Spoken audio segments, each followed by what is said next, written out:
so back at it again.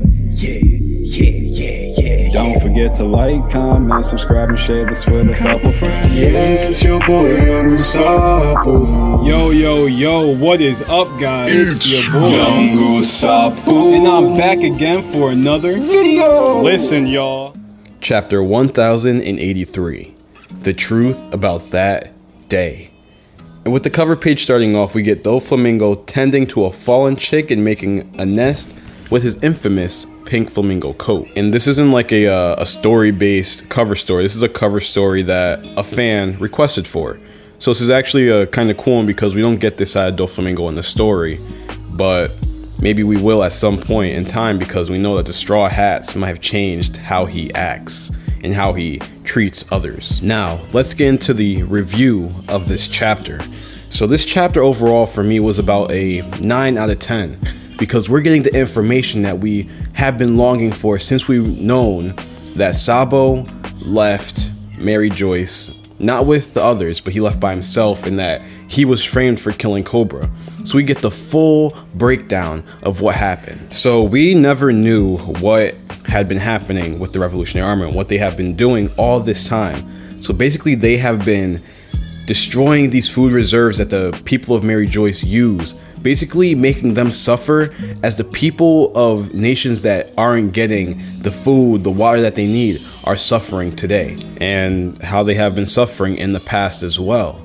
So this is pretty much a taste of their own medicine. Along with this information, we learned from Dragon that they have been triggering uprisings, 12 to be exact, but only 8 were successful, which is making this a 66.6% success rate. One of these successful uprisings was the 𝙲𝚘𝚙𝚢 Kingdom, which was destroyed, as we all know, by Imu. The other 7 kingdoms are declaring not to pay the celestial tribute, which is basically the state or federal tax in the One Piece world, which could also be traded goods as well. But if it's not paid, then the kingdom faces repercussions, which makes me think that 𝙲𝚙𝚢 was destroyed for that exact reason, pretty much setting an example. Along with this conversation, we hear about the Knights of God, whom are hidden in the panel, of course. So we can't see exactly who they are, but oddly enough, the silhouette of them looks just like the red-haired pirates, especially that one figure in the middle with his sword. Just look at the shape of the sword, it literally looks like Shanks's sword, Griffin.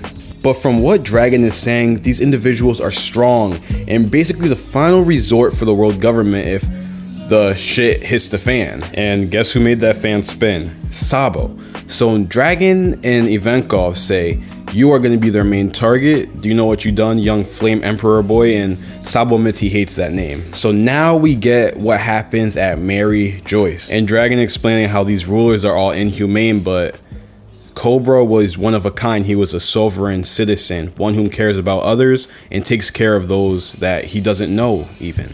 A real Chad, as one may say. So the scoop behind what really happened to Cobra, we don't exactly know just yet, but he was going to talk to the 5 elders and he was the only person that went inside to talk to him. So obviously Sabo was framed. So the revolutionaries that entered Mary Joyce, who were Karasu, Morley, and Lindbergh, also including Sabo as we all know, were fighting the admirals, who were including Green Bull and Fujitora. Morley taking on Green Bull, seems like he was holding his own there, and Karasu fighting Fujitora. Fujitora was loading up a large attack to create meteors coming down, but as we know, he only does AoE attacks with that ability, and Mary Joyce would be destroyed. So Green Bull was like, dude, don't do that, you know better, come on now. Because just imagine the repercussions that they could face if they destroy Mary Joyce just by attacking, right? But you know, we see some characters that we were not expecting, some unexpected individuals, whom were the individuals of CP9 that were fighting with Kaku and Lucci. And we've been all wondering where they've been, what they've been doing, but they aren't dead. They're still in Cypher Pole. We don't know what agency they're with, but they're watching this fight and they're saying, wow, the Revolutionary Army is actually holding their own against these 2 individuals. How are they doing that?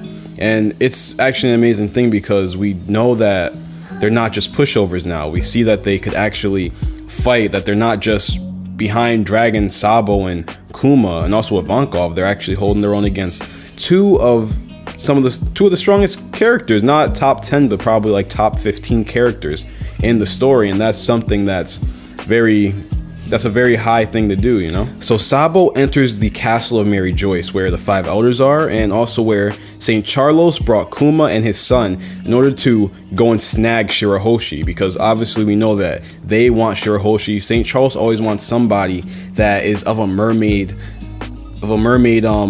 and fishman race. So we see that Bonnie and Vivi are also in this castle. Bonnie is obviously looking for her father, and Vivi is looking for her father also. But Lucci is saying, you have to come with me because we're gonna get out of here. And obviously we know that Lucci did not protect Shirahoshi from this conversation. Like, we see that Vivi's upset. She's not gonna go with him, she's refusing. And that's her right to do so, because why would she want to go with someone that's not gonna protect her, even when stuff hits the fan? So we see King Cobra approaching the room of the Gorosei in his wheelchair with Pell and also Shaka, whom, as we remember, were his guards or his right and left hand men in Alabaster's arc. So they cannot go inside the room with the 5 elders, only Cobra could. And now we see why he died, right? He went in by himself, no one to protect him. And he's just a real Chad for that. Look at his face in the panel. Just look at him. He's saying, go get Vivi. Go look out for her. That's my daughter. You know she's always up to something that she's not supposed to do. And look, she is, right? So that's the end of the chapter right there. But what I'm speculating is that Cobra said something to the Gorosei that angered them and angered Imo. So he got executed for that. Sabo did not witness everything that happened, but he witnessed that Cobra got killed. He might have heard something. He has observation haki, as we all know. Might have heard something. He probably tried to save Cobra before they killed him. And as we know, they have Denden Mushis, shout out to Denden Kuchi, that obviously can take video, as we saw in pretty much every arc. They have TVs, they have projectors, etc. So this Denden Mushi took a photo of this and framed Sabo. That's how they did it. That's how the headlines started. That's how the picture got circulated. But as we know, Sabo was innocent, and it's only right that we figure out what happened after that. And hopefully next chapter we're able to see that. So overall, as I said, I can give this chapter an 8 out of 10. And if you guys think otherwise, please let me know in the comments and let me know what your favorite part of this chapter was. I enjoyed this chapter mostly due to the storytelling aspect and the information that we learned. And as I said, not very action-packed, but it did have some fights with the admirals and the Revolutionary Army, and we actually saw that these individuals could hold their own. No wonder they came out unscathed. They were fine after the fight, and now we get more context as to why these individuals were able to match up against them. They can't hurt the civilians. They can't do anything for the civilians. They have to protect them at all costs, and that's their main priority. I wish we could have seen the admirals go all out and also actually fight Sabo, because we see that he didn't even fight these individuals. His main priority was trying to get Kuma. Now, I can't wait till next chapter, because maybe we'll get more information about what happened in this meeting room, or we might get some interactions with Kid, Law, or the Straw Hats, because we haven't seen the Straw Hats yet. And also, please in the comments let me know who you guys think the God Knights are. I'm telling y'all, it has to be the red-haired pirates. It seems sketchy, but that's the only reason why he was able to get that meeting with the Gorosei, in my opinion. The God Knights, the strongest individuals in that area, other than Imo, of course, right? But it just seems odd that the silhouette looks just like Shanks and there's a crew behind him. Why wouldn't they show us who they are? Who could they be? Why does that sword look just like Shanks' sword? Y'all tell me in the comments. Y'all let me know what you guys think. It's your boy Young Usopp, and I'm out of here. Bye.